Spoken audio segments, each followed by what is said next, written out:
Hello बच्चों। कैसे हो आप सभी? उम्मीद करता हूँ बहुत अच्छे होंगे। तो बच्चों, मैं आपका अपने यूट्यूब चैनल पर बहुत बहुत स्वागत करता हूँ। तो बच्चों, जैसा कि आपको पता है, आरआरबी एनटीपीसी के एग्ज़ाम हो चुके हैं और आरआरबी ग्रुप डी का एग्ज़ाम अभी होना बाकी है, जिसमें साइंस का वेटेज अच्छा खासा रहेगा। साइंस के आपको 25 क्वेश्चन दिए जाएंगे। उसी को ध्यान में रखते हुए मैं आपके लिए साइंस में बायोलॉजी की कोशिका चैप्टर का मोस्ट 10 क्वेश्चनों का एक एपिसोड लेकर आया हूँ, जो आपके लिए बहुत ही लाभदायक होगा। तो बच्चों, आइए आप अपने क्वेश्चन देखेंगे यहाँ पर आपको पहला क्वेश्चन दिया हुआ है, कोशिका क्या होती है? ऑप्शन ए, शरीर की मूलतम संरचनात्मक और क्रियात्मक इकाई। ऑप्शन बी, कोशिका शरीर की सबसे बड़ी इकाई होती है। ऑप्शन सी, कोशिका में विभाजन नहीं होता।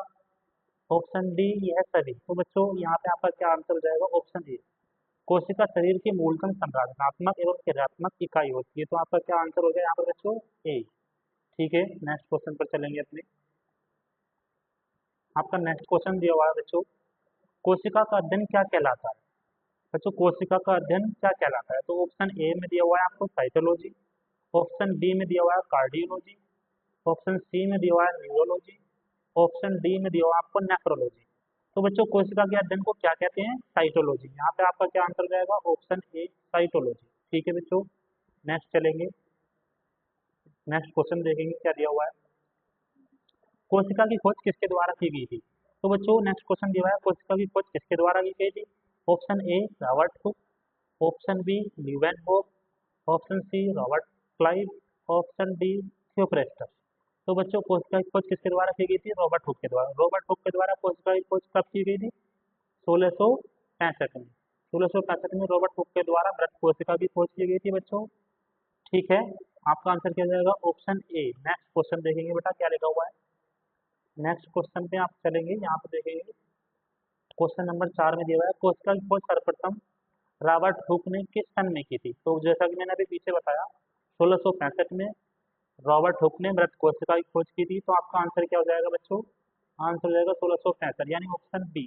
ठीक है, नेक्स्ट क्वेश्चन पे चलेंगे बच्चों। नेक्स्ट क्वेश्चन देखेंगे आपका क्या दिया हुआ है, कोशिका का ऊर्जागृह किसे कहा जाता है? कोशिका का ऊर्जागृह किसे कहा जाता है? Option A, mitochondria.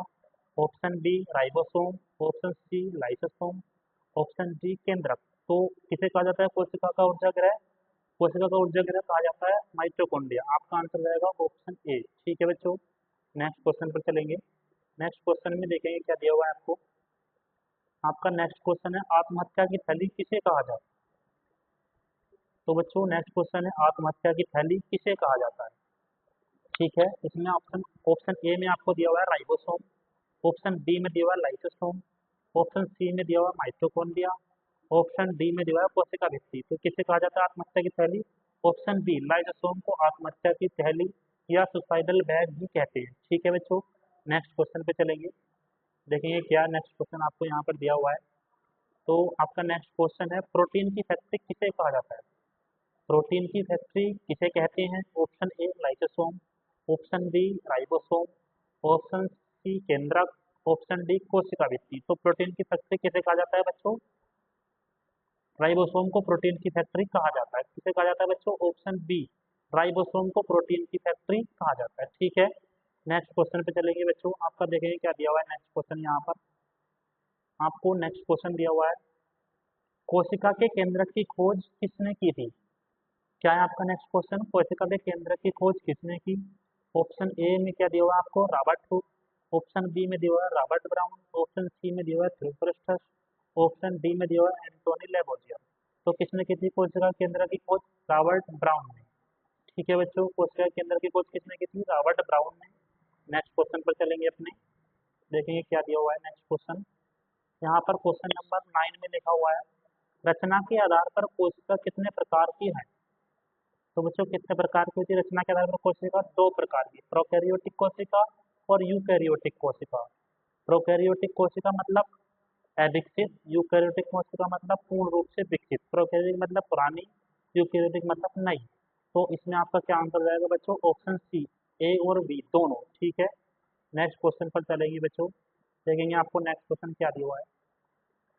Question number 10 में लिखा हुआ है बच्चों, मानव शरीर की किन कोशिकाओं में माइटोकॉन्ड्रिया नहीं पाई जाती। क्या लिखा हुआ है, मानव शरीर की किन कोशिका में माइटोकॉन्ड्रिया नहीं पाई जाती। तो बच्चों ऑप्शन ए में लिखा हुआ है यकृत कोशिका, ऑप्शन बी में लिखा हुआ है श्वेत रक्त कोशिका, ऑप्शन सी में लिखा हुआ है लाल रक्त कोशिका, ऑप्शन डी में लिखा हुआ है मांसपेशिया कोशिका। ठीक है बच्चों, तो किसमें नहीं होती माइटोकॉन्ड्रिया, लाल रक्त कोशिका यानी कि आरबीसी, रेड ब्लड सेल, लाल रक्त कणिका में बच्चों माइटोकॉन्ड्रिया नहीं पाई जाती। ठीक है, तो ये थे आपके बायोलॉजी के कोशिका चैप्टर के मोस्ट 10 क्वेश्चन। ठीक है बच्चों, अगर इसी तरह की वीडियो हमारी आपको अच्छी लगी हो तो इस तरह की वीडियो को देखने के लिए चैनल को सब्सक्राइब करें, लाइक करें। धन्यवाद, थैंक यू।